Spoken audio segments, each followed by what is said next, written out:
All right. I'm going to now open this up for questions. This should be fun. And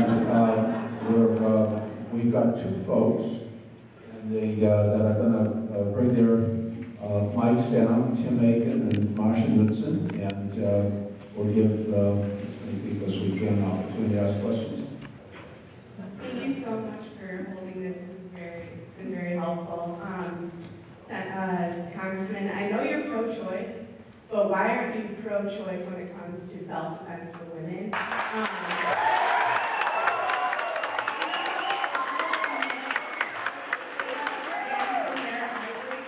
And like to tell women how they should defend themselves. For example, why don't you guys listen to the young rape victims in Colorado when they said that if they had a gun, that they could have prevented their attacker? Not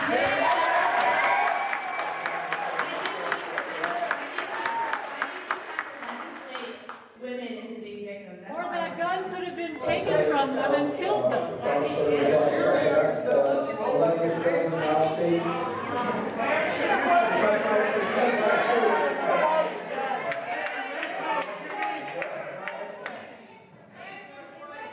Again, I choose to take that position. We're going to have to limit these questions to maybe 15 seconds or so to get the question out. A couple of statements. First of all, when the government purchases AR-15s, they somehow label them personal defense weapons. That's what's in your procurement document. So it's somehow in the civilian market for them. They're called assault rifles. So number one, can we please get our terminology down? It's the same for the government as the same as the civilian market.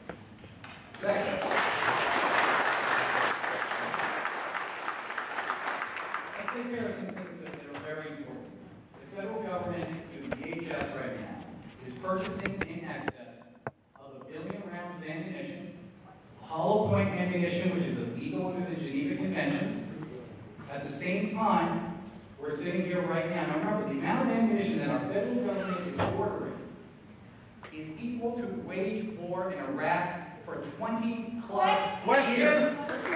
My question is, can you explain to me why the government is procuring so much ammunition, hollow points, and also please explain to me again why we need 2,700 armored personnel carriers that are being delivered to parts of the United States?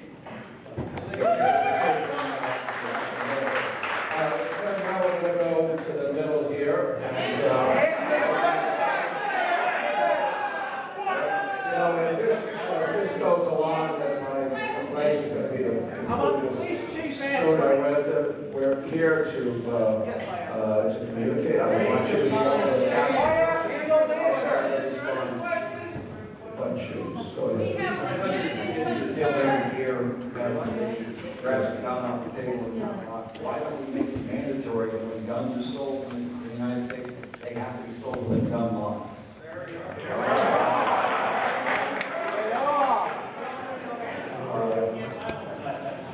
I think they have gun laws would be a reasonable thing to do, in my opinion, but it has to be legislated. Now, Tim, we'll get another couple of people in the middle and over there.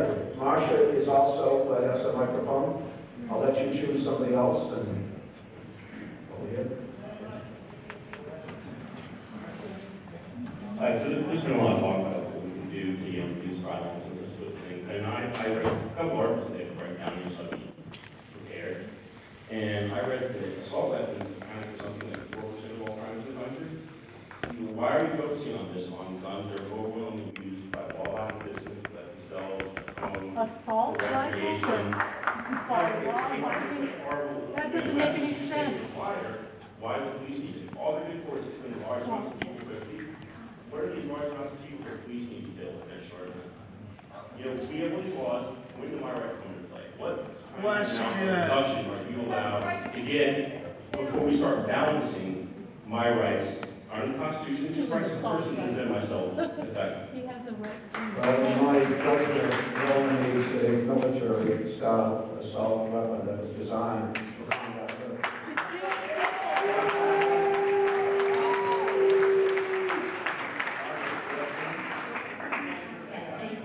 You're very We could do that. most of these questions seem to be a matter of making a point and listening.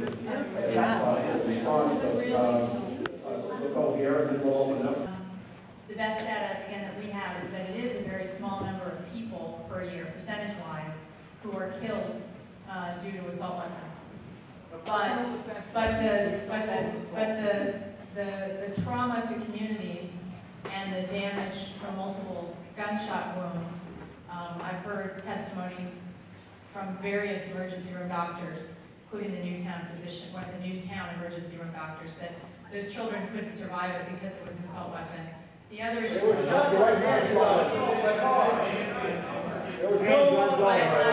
capacity magazine. Anyhow, I hope that's helpful. Thank you. Marshall, Thanks, Congressman.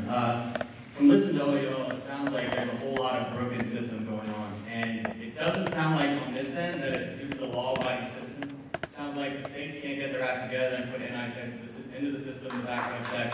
It sounds like there's something like 20,000 laws on the books federally regarding guns. So at what point do you stop adding more paint on the wall over another code and infringing on law-abiding citizens and actually enforce the laws that are already in place? Like in Chicago, every day,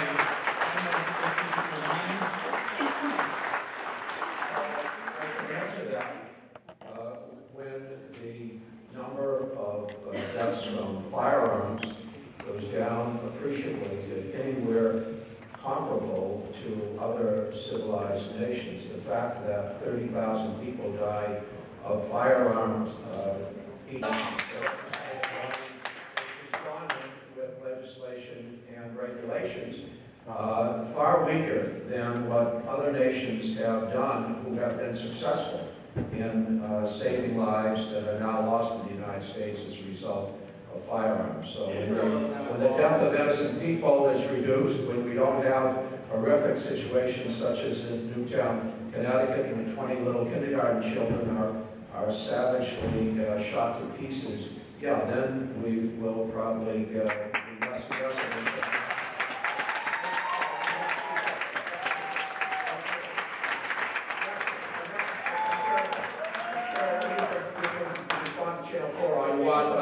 I'm asking the next speaker to ask a question. This is a question to Ms. Moran.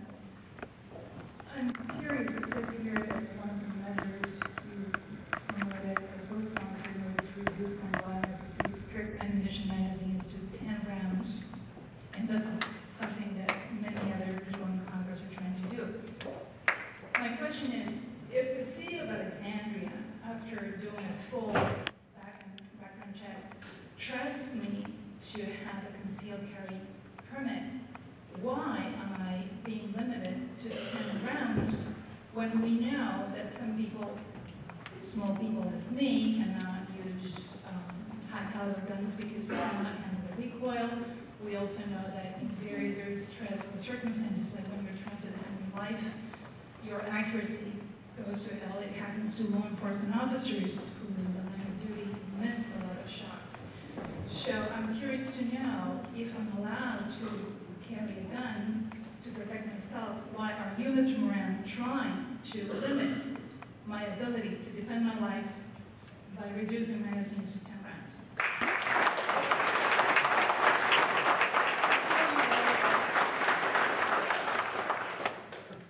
Far more people are likely to die of guns in the home who are innocent.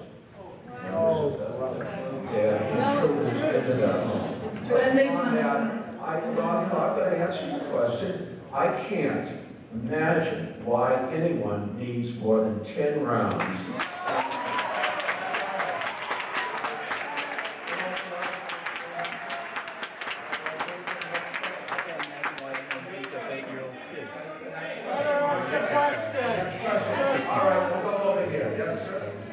Yes, I'd like to know where you got your statistics that the amount of households in the United States gun ownership was going down, because a recent Gallup poll said that at least half of the households in the United States, I think it was 49%, own guns.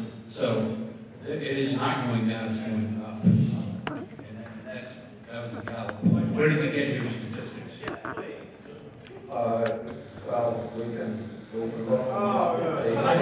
Just tell me where. You make a statement, just tell me where. Okay, I will certainly tell. I read voraciously, and one of the things that I have read is that while the percentage of the population who own guns has stabilized, even reduced it a bit, it is not proportionate to the increase in the purchase of guns, which means that more people own more guns, in terms of the proportion of population buying guns, the last statistics showed that that was actually leveling off and declining some. So I'll look at it again. Can I address that? Congressman, can I address that? I know I'm going to have to, because it's going to get terminal. I'm an Army veteran. I have Thanks for your service. I have a single parent, I have 2 children. I have a concealed carry permit, and I am trained. Okay? As Mr. Chipman said, these so-called assault weapons, what we are talking about is weapons that fire 1 round with 1 pull of the trigger. Why is it that I, as a human being, can carry a 1911 on my hip that also fires 1 round with 1 pull of the trigger, but somehow I'm not to be trusted with an AR-15 that does exactly the same thing? Again, I repeat, in my judgment, I can't imagine why people need assault weapons that were designed for military combat in our schools and on our streets.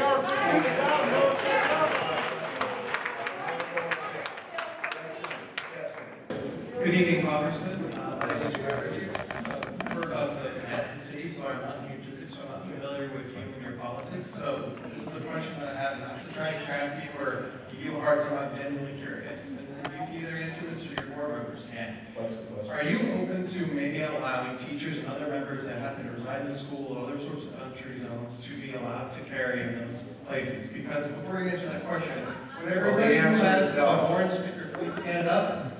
The what? If you have an orange sticker, please stand up. As you can see, there are a lot of people here who are legitimate law-abiding gun owners. I will never hurt an innocent person with a gun. And I think most of the people who just stood up would be more than happy to defend innocent lives should a psycho like the person who killed his sister were to come into an area and commit an act of violence. South Dakota just allowed teachers to carry a gun. Sir, I would be opposed to teachers carrying guns in the classroom, and I would not want my children in a classroom where the teacher was.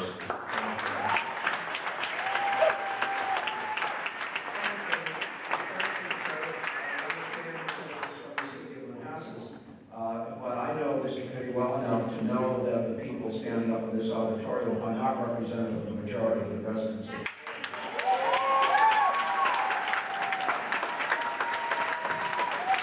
I'm one of your constituents, Mr. Moran, and my question is regarding the Fixed Gun Checks Act, H.R. 159. Now, I know as my congressman, you would never support any legislation that's not authorized by the Constitution, so my question is, how do you reconcile requiring background checks on all private sales when the 10th Amendment forbids the federal government from regulating intrastate commerce? The 10th Amendment forbids the federal government from regulating interstate commerce. Intrastate, you meant? Yes, you swore an oath to uphold the Constitution, so I'm assuming you read it.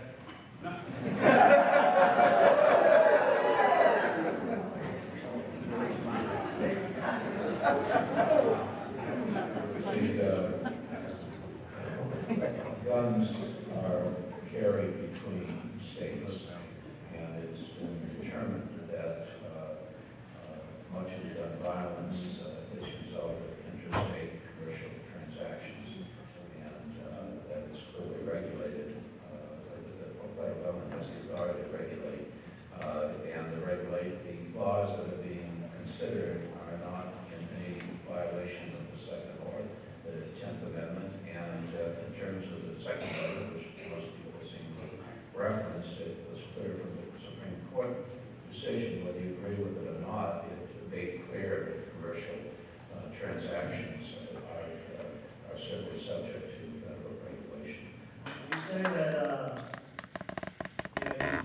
the surface, universal background checks sound like a good idea, but the only way to enforce it, as you just said, is with registration. Essentially, she also mentioned registration.